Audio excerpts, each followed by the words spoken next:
지난 한 주간도 믿는 사람으로 살아가느라 수고 많으셨습니다. 그 길을 걷는 교회의 수요 묵상 사무엘하 생각입니다.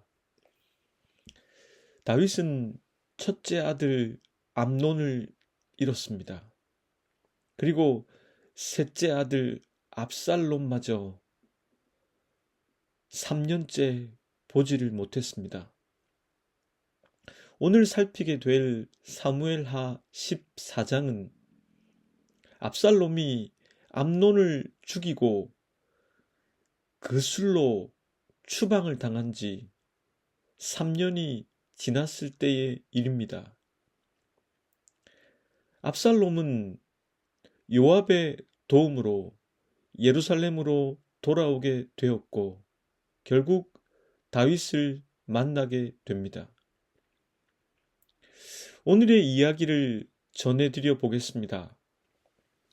다윗 왕이 아들 압살롬을 그리워하는 것을 눈치채곤 요압은 드고아에서 슬기로운 여인 한 사람을 데려오게 합니다.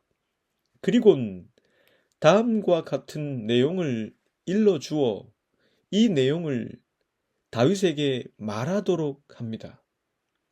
이 여인은 다윗 왕 앞으로 나아가 얼굴이 땅에 닿도록 엎드려 절을 한 뒤에 자신의 이야기를 합니다. 그 이야기는 이러합니다. 자신은 가련한 과부인데 두 아들이 들에더 싸우다 그만 말리는 이가 하나도 없어서 아들 하나가 다른 아들을 죽이고 말았습니다. 그런데 온 집안이 일어나 살인을 저지른 아들을 내놓으라고 합니다. 원수를 갚고 살인자를 죽여 상속자마저 없애버리겠다고 말했다고 합니다. 이 내용을 들은 다윗은 이렇게 답합니다. 이 문제를 두고서는 내가 직접 명령을 내리겠으니 집으로 돌아가라. 드고아의 여인은 이렇게 왕에게 아뢰입니다. 우리의 높으신 임금님께서 무엇을 하시든지 이 일에 있어서 허물은 저와 제 아버지 집안에 있습니다. 임금님과 왕실에는 아무런 허물이 없습니다. 이 말을 들은 다윗은 대답합니다. 누구든지 너를 위협하거든 그를 나에게로 데리고 오너라. 아무도 너를 괴롭히지 못하게 하겠다. 여인은 또다시 간청합니다. 그러면 임금님께서 섬기시는 주 하나님께 간구하셔서 저의 죽은 아들의 원수를 갚으려고 하는 집안 사람들이 살아있는 저의 아들까지 죽이는 크나큰 범죄를 저지르지 못하게 막아주시길 바랍니다. 왕이 대답합니다. 주님께서 확실히 살아계심을 두고 맹세하지만 네 아들의 머리카락 하나도 땅에 떨어지지 않게 하겠다. 그러자 이 여인은 다윗에게 허락을 얻어 다시 한번 간청합니다. 어찌하여 임금님께서는 하나님의 백성에게 그처럼 그릇된 일을 하셨습니까? 임금님께서는 임금님의 친아들인 왕자님이 이 나라로 돌아오는 것을 허락하지 않으셨습니다. 이러한 처사는 지금까지 이 종에게 말씀하신 것과 다릅니다. 임금님께서는 그렇게 말씀만 하시고 왕자님을 부르지 않으셨으니 이것은 잘못된 일이라고 생각합니다. 우리는 다 죽습니다. 땅에 쏟으면 다시 담을 수 없는 물과 같습니다. 그러나 하나님은 생명을 빼앗지 않으시고 방책을 베푸셔서 비록 내어 쫓긴 자라 하더라도 어떻게 해서든지 하나님께 버림받은 자가 되지 않게 하십니다. 여기까지 들은 다윗은 이 여인에게 숨기지 말고 사실대로 말하라고 한 뒤에 이렇게 묻습니다. 너에게 이 모든 일을 시킨 사람은 요압이었다. 이 여인은 그렇다고 말합니다. 다윗은 요압을 불러 압살롬을 예루살렘으로 데려올 수 있도록 명령했습니다. 요압은 그술로가 압살롬을 데리고 왔습니다. 그러나 다윗은 단호했습니다. 압살롬이 예루살렘으로 돌아올 수 있도록 했을 뿐 다윗의 얼굴을 볼 수는 없도록 했습니다. 압살롬은 아버지에게 인사조차 하지 못하고 자신의 집으로 돌아갔습니다. 돌아온 압살롬을 본 이스라엘 사람들은 압살롬을 칭찬했습니다. 머리끝에서부터 발끝까지 흠 잡을 데가 한 군데도 없는 미남이라고 했습니다. 압살롬에게는 아들 셋과 딸 하나가 있었는데 딸의 이름이 다말이었습니다. 그녀도 아주 미인이었습니다. 압살롬이 예루살렘 집으로 돌아온 2해가 지냈는데 왕의 얼굴은 단 한 번도 보질 못했습니다. 압살롬이 요압을 왕에게 보내려고 사람을 보냈지만 요압은 압살롬을 찾지 않았습니다. 2번째로 사람을 보냈으나 요압은 압살롬에게 오지 않았습니다. 그러자 압살롬은 종들로 하여금 자신 밭 곁에 있는 요압의 보리밭에 불을 지르게 했습니다. 그로 인해 요압은 이 일 때문에 압살롬을 방문해서 따졌습니다. 그러자 압살롬이 오히려 요압에게 다음과 같이 따졌습니다. 나는 이미 장군에게 사람을 보내어 좀 와달라고 부탁을 하였고 장군을 임금님에게 보내어 나를 왜 그술에서 돌아오게 하였는지 여쭈어 보고 싶었소. 여기에서 이렇게 살 바에는 차라리 나는 그곳에 그대로 있는 것이 좋을 뻔하였소. 이제 나는 임금님의 얼굴을 뵙고 싶소. 나에게 아직도 무슨 죄가 남아 있다면 차라리 죽여달라고 말씀을 좀 전해주시오. 요압이 다윗에게 이 이야기를 전하니 왕이 압살롬을 궁으로 불렀습니다. 압살롬이 왕 앞에서 얼굴을 땅에 대고 절을 올리자 다윗은 압살롬에게 입을 맞추었습니다. 이 이야기를 통해서 저는 다음 2가지를 생각해 보고자 합니다. 첫째는 드고아의 여인이 들려준 이야기입니다. 요압은 다윗의 마음을 잘 파악했기 때문에 드고아의 지혜로운 여인을 섭외했습니다. 이 부분에 대해서 해설이 좀 필요로 합니다. 드고아는 예루살렘에서 남쪽으로 약 16km 떨어진 곳에 위치해 있습니다. 유다 산지와 광야의 경계에 있는 작은 마을이었습니다. 그러니 이 여인이 들려주는 이야기를 예루살렘 사람들이 알지 못했을 것입니다. 또한 저자는 이 여인에 대해서 지혜로운 여인이라고 수식했는데 여기서 지혜롭다는 말은 문맥과 정황으로 볼 때 분별력이 있고 언변이 있는 여자로 보여집니다. 당시 사회에서 여성의 발언권은 인정되지 못했는데 이 여인의 말이 다윗 왕에게 들려지려면 말솜씨가 필요했을 것입니다.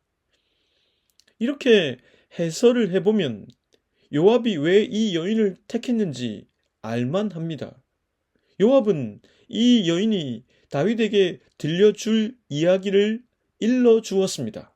아니, 정확히 표현해 보자면 그 이야기를 넣어주었다고 해야 할 것입니다. 이것은 마치 나단이 이야기를 통해서 다윗의 잘못을 일깨우는 것과 같습니다. 남편이 없는 이 여인의 두 아들이 들에서 싸우다 말리는 사람이 아무도 없었기에 한 아이가 다른 아이를 쳐 죽이게 되었는데 온 족속들이 일어나 살인한 그 아이를 내놓으라고 하며 그마저 죽여 상속자를 끊어버리겠다고 했습니다. 이 여인이 들려준 이 이야기를 통해서 드러내려고 하는 그 의미가 무엇인지 정리해 보면 다음과 같습니다.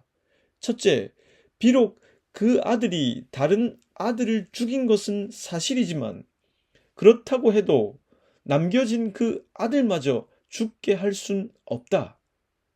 둘째, 그 아들마저 죽으면 이 여인은 상속자를 완전히 상실하게 되므로 살아갈 방도가 없다.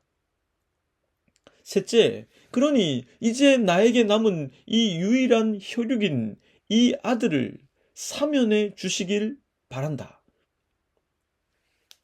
이 이야기가 실제로 그런 사례가 있었는진 모르지만 요압이 다윗에게 메시지를 전하기 위해서 가공한 이야기일 가능성이 높습니다. 그렇기 때문에 이 여인이 들려주는 이야기는 죽은 아들에 대한 애도와 비탄보다는 살인을 저지른 아들에 대한 안타까움과 그에 대한 보호에 더 무게를 두고 있습니다. 이 이야기를 들은 다윗은 이렇게 반응합니다. 여호와의 살아계심을 두고 맹세하노니 네 아들의 머리카락 하나도 땅에 떨어지지 아니하리라. 다윗도 이 이야기를 듣고 판결을 했는데 죽은 아들보다는 죽인 아들을 보호하는 데 집중하고 있습니다. 결국 이 이야기는 죽은 아들 암논보다는 죽인 아들 압살롬을 받아들이고 사면하라는 뜻입니다. 나중에 다윗은 이 이야기가 요압이 자신의 의중을 알고 꾸며낸 것임을 알게 됩니다. 드고아의 여인을 통해 저는 이야기가 가진 힘을 실감하게 됩니다. 나단이 들려준 이야기를 통해서 다윗은 자신의 죄를 자복하게 되었습니다. 드고아의 지혜로운 여인이 들려준 이야기를 통해 다윗은 압살롬을 예루살렘으로 돌아올 수 있도록 했습니다. 이야기는 어김없이 다윗의 행동을 불러 일으켰습니다. 감동이라는 단어가 있습니다.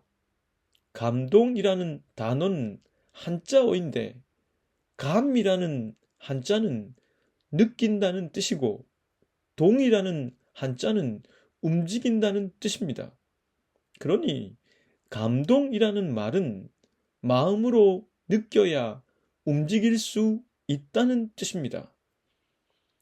예수님의 화법 중에서 많은 부분이 어떤 주제에 대해서 이야기를 들려주시는 것이었습니다. 헌금에 대해서 가르치실 때 과부의 두 렙돈 이야기를 들려주셨습니다. 기도에 대해서 가르치실 때 불의한 재판관의 이야기를 들려주셨습니다.